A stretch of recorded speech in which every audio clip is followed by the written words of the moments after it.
MediaTek Dimensity 9000। अब आप ये सोचोगे कि हमने तो MediaTek Dimensity 2000 सुना था, उसके बाद इतना लंबा कैसे चला गया। तो बेसिकली इन्होंने सोच लिया कि इस बार सीधा 6-7 जनरेशन गैप मार देते हैं पूरा का पूरा। और MediaTek का कहना है कि ये वाला जो प्रोसेसर है ना, वो हमको गूगल टेंसर, एप्पल की A15 बायोनिक चिप और स्नैपड्रैगन 888 से भी ज्यादा पावरफुल देखने को मिलता है। एक चीज तो है कि क्वालकॉम के सामने ना MediaTek कहीं टिकता नहीं था, लेकिन जब से इन्होंने हीलियो वाली सीरीज लॉन्च की, उन्होंने काफी इसको अचीवमेंट दी। और उसके बाद अभी MediaTek वाली जब से सीरीज लॉन्च की है ना, तब से तो भाई ये सबसे ज्यादा फोन्स में यूज होने वाला प्रोसेसर बन चुका है। अगर आपको पता नहीं हो तो वर्ल्ड वाइड सबसे ज्यादा प्रोसेसर्स MediaTek के ही यूज होते हैं। तो बेसिकली इस वाले वीडियो में ना MediaTek Dimensity 9000 के पूरे आर्किटेक्चर को मैं आपको समझाने वाला हूं। बड़े बड़े नंबर्स को एकदम देसी भाषा में एकदम पूरे आपके दिमाग तक बैठ जाए, वैसे सरल भाषा में आपको समझाने की पूरी कोशिश करूंगा। और यहाँ पे कितना पावर ये समेट के लेके आता है, कौन से ऐसे फोन्स हैं जो सबसे पहले आपको देखने को मिल सकते हैं, सारी चीजें एकदम पूरी अंदर तक घुस के जान ली जाएंगे। वीडियो आपको थोड़ा सा पसंद आए वीडियो को लाइक कर देना, शेयर कर देना, और अगर आप चैनल पे पहली बार आ रहे हो ना, सब्सक्राइब करके बेल आइकन को प्रेस कर लेना। तो सबसे पहली चीज आप इस Dimensity 9000 के साथ नोटिस करोगे ना, वो है इसका 4nm का फैब्रिकेशन प्रोसेस। इसको TSMC ने डिजाइन किया है, जो बेसिकली एप्पल के चिप्स में मैन्युफैक्चर करता है। ये 4nm का आर्किटेक्चर ना बेसिकली प्रोसेसर का नहीं होता है, इसके अंदर जो ट्रांजिस्टर्स लगे होते हैं ना लाखों, उनकी साइज है 4nm। और 4nm एक बाल के बराबर होता है, ये समझ लो। तो जितनी साइज कम होगी ना, उतनी ज्यादा आपको बैटरी एफिशिएंसी देखने को मिलेगी और उतनी अच्छी आपको पावर देखने को मिलेगी। अब तक कोई भी ऐसा प्रोसेसर नहीं बना है जो 4nm या 4nm से नीचे बना हो। तो ये सबसे ज्यादा बैटरी एफिशिएंट और सबसे ज्यादा पावरफुल प्रोसेसर होने वाला है। और एक कम nm के ऊपर एक चीज और होती है कि हीटिंग सबसे कम देखने को मिलती है, लेकिन वो चीज क्वालकॉम स्नैपड्रैगन 888 के साथ हमने उल्टी होती हुई देखी है। वो प्रोसेसर इतना ज्यादा गर्म होता था ना, उस पे चलने वाले फोन जैसे OnePlus 9 Pro की मैं आपसे बात करूं तो 4K वीडियो रिकॉर्डिंग 60 FPS पे 5 मिनट से ज्यादा आप नहीं कर सकते। तो ये बहुत ही एक डिसएडवांटेज था। वहीं अगर मैं MediaTek की बात करूं ना, तो MediaTek Dimensity भी अपने आप में बेस्ट प्रोसेसर था। यहाँ पे ये बिल्कुल हीट नहीं होता था, थोड़ा बहुत तो मिलता ही है, लेकिन उतना नहीं होता था जितना हम उसको नोटिसेबल रेंज में लेके जाएं। तो ये काफी कमाल की चीज है। और इसी के साथ ये 64 बिट ओक्टा कोर आर्किटेक्चर को अपने साथ लेके आता है। इसका मतलब 8 कोर इसमें देखने को मिलने वाली है, जिसका टास्क डिस्ट्रीब्यूशन है ना, वो 1, 3 और 4 में हुआ है। जहां पे सबसे पहली जो कोर, प्राइम कोर आपको देखने को मिलते हैं ना, वो Cortex X2 कोर है। X1 हमने अब तक सुनी हुई है, लेकिन X2 ये मोस्ट पावरफुल कोर है और 3.05 गीगाहर्ट्ज क्लॉक्ड है। और इसी के साथ आपको 3 बाकी की कोर ARM 710 वाली देखने को मिलती हैं, और बाकी की 4 बची कोर्स जो है ना, वो ARM 510 वाली हैं। तो इस प्रकार इसका टास्क डिस्ट्रीब्यूशन हुआ है एफिशिएंसी कोर्स का, पावर कोर्स का। और आपको अगर ये समझ नहीं आ रहा हो ना 3.05 गीगाहर्ट्ज कितना होता है, क्योंकि कुछ भाइयों को सिर्फ नंबर समझ आते हैं, तो यहाँ पे सीधा इसके अंततः बेंचमार्क स्कोर मैं आपको बताऊं ना, तो MediaTek का कहना है कि ये 10 लाख पार जाने वाला है। 10 लाख समझते हो आप? स्नैपड्रैगन 888 प्लस भी है ना, वो 7 लाख कुछ के स्कोर लेके आते हैं, लेकिन 10 लाख पार जाना बहुत ही कमाल का एक बेंचमार्क है। और अब तक ये किसी प्रोसेसर ने पार नहीं किया है, एटलीस्ट स्मार्टफोन प्रोसेसर। और चूंकि हमने CPU की बात कर ली, तो GPU की बात करना डेफिनेटली बनता है। और GPU क्योंकि आगे आने वाला टाइम ना गेमिंग को बढ़ावा देने वाला है, तो डेफिनेटली इसमें पावर भी इतना होना चाहिए हर प्रोसेसर में जो उसको झेल पाए,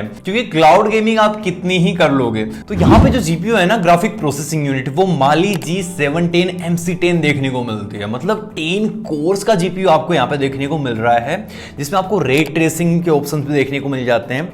बेसिकली जो गेमिंग में ये ग्राफिक्स होंगे ना, वो आपको PC लेवल के देखने को मिलेंगे। जो आपको लैपटॉप या फिर हाई एंड PCs में देखने को मिलता है ना, वो अब स्मार्टफोन में आप कर सकते हो।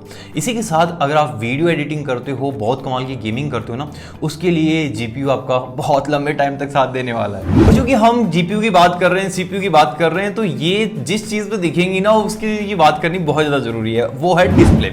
यहाँ पे ये वाला processor WQHD quad HD plus display को सपोर्ट करता है 144 हर्ट्ज पे। ये बहुत ही कमाल के कलर्स और बहुत कमाल की रिफ्रेशिंग पावर को अपने साथ लेके आने वाला है। और इसी के साथ अगर आप इसको फुल HD रेजोल्यूशन में यूज करते हो ना, तो ये 180 हर्ट्ज तक की रिफ्रेश रेट को सपोर्ट कर सकता है। ये बहुत बड़े बड़े नंबर्स हैं। ये प्रोसेसर इतना सपोर्ट करता है, इसका मतलब ये नहीं है कि इस पे जितने भी फोन्स आएंगे वो आपको 180 हर्ट्ज या 144 हर्ट्ज पे देखने को मिलेंगे। ये प्रोसेसर की मैक्सिमम पावर है। अब कंपनीज उसमें कितना आपको देती हैं वो कंपनीज पे डिपेंड करता है, बट जो प्रोसेसर है वो इतना सपोर्ट कर सकता है। और उसके बाद बात करता हूं मैं यहां पे आपसे APU की, आर्टिफिशियल प्रोसेसिंग यूनिट। अब बेसिकली यहां पे AI के हम काफी सारे टास्क सुनने को हमको मिलते हैं। अभी जो गूगल की टेंसर चिप आई है ना, वो हमको देखने को मिलते हैं कि वो AI के सबसे ज्यादा टास्क हैंडल कर सकती है, यूजर के डे टू डे लाइफ के टास्क को संभाल सकती है और काफी कमाल के तरीके से एक पर्सनल असिस्टेंट के रूप में काम करेगी कुछ टाइम बाद। ये जो प्रोसेसर है वो उससे भी आगे चला जाता है। यहाँ पे आपको गूगल टेंसर जो चिप है उससे 16% ज्यादा आर्टिफिशियल इंटेलिजेंट प्रोसेसिंग देखने को मिलेगी, जो बहुत ही कमाल की चीज है। और ये वाला जो है वो 4% ज्यादा बेटर है एज कंपेयर टू Dimensity 1200 के। तो आप समझ सकते हो कि ये पर्सनल असिस्टेंट बनने में भी उतनी ज्यादा कैपेबल है, दूसरी तरफ CPU में भी उतनी ज्यादा है और GPU में तो उससे भी ज्यादा है। और उसके बाद बात कर लेता हूं हमारी सबकी चहेती चीज की, और वो है कैमरा। हमको लगता है कि 108 मेगापिक्सल का या 200 मेगापिक्सल का कैमरा इनफ होता होगा यार, इससे बड़ा अब क्या ही इमेज सेंसर डालेंगे या फिर क्या ही हो सकता है। लेकिन ऐसा नहीं है। ये वाला जो प्रोसेसर है वो 320 मेगापिक्सल 320 मेगापिक्सल इमेज आउटपुट दे सकता है। ये बहुत ज्यादा होता है, मतलब इतना बड़ा इमेज सेंसर एक स्मार्टफोन में लगा पाना ही एक बहुत बड़ा टास्क हो जाएगा। लेकिन ये कैसे भी इमेज को कंबाइन करके आपको 320 मेगापिक्सल का आउटपुट दे सकता है अगर कंपनीज इसमें डालती हैं तो अपने स्मार्टफोन में। और यहाँ पे आपको ट्रिपल ISP देखने को मिल रही है। 3 अलग अलग 32 मेगापिक्सल के कैमरा का सपोर्ट आपको यहाँ पे देखने को मिल जाएगा। इसी के साथ ये 8K 24 FPS पे रिकॉर्डिंग कर सकता है और 8K 30 FPS पे वीडियो प्लेबैक आपको प्रोवाइड कर सकता है। तो इसका मतलब आप ये समझ सकते हो कि ये वाला जो प्रोसेसर है ना, वो हर एक चीज में ऑलराउंडर निकल के आता है। बस हमको ये चीज देखनी पड़ेगी कि हीट कितना होता है। अगर ये हीट मैनेजमेंट झेल गया ना, तो डेफिनेटली ये आने वाले टाइम का सबसे बेस्ट प्रोसेसर होने वाला है। और उसके बाद बात करते हैं हम थोड़े ऑफलाइन वाले यूजर्स की, जिनको चाहिए बहुत ही ज्यादा रैम।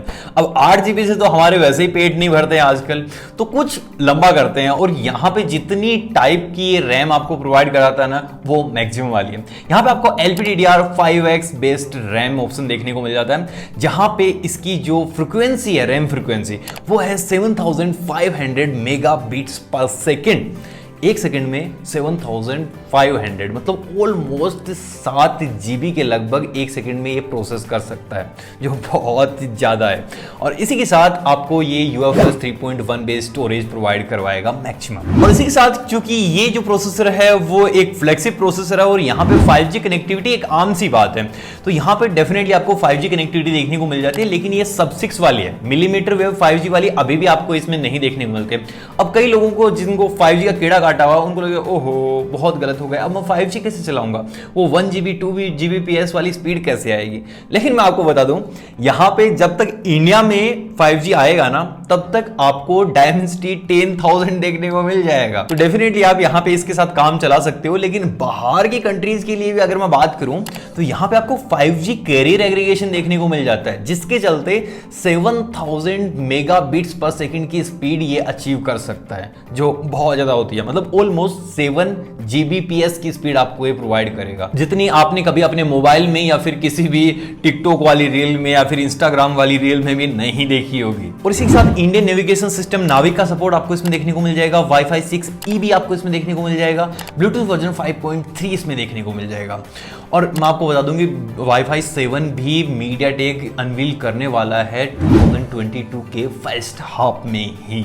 तो ये भी अपने आप में बहुत अच्छी चीज़ है। मतलब मीडियाटेक ने जितनी जंप लगाए हैं ना लास्ट 1 ईयर में और आने वाले टाइम में इनके जो प्लान्स हैं, उतना शायद किसी ने नहीं लगाया। और बाकी सारी कंपनीज को ना इससे डेफिनेटली सीखना चाहिए। तो सबसे पहले रेडमी और रियलमी में जैसे ऐसे भागादौड़ मची रहती है कि इंडियाज फेस्ट, वर्ल्ड्स फेस्ट, तो यहाँ पे इन दोनों में से किसी का एक फ़ोन सबसे पहले आपको इस प्रोसेसर पे डायमेंसिटी 9000 पे देखने को मिलने वाला है।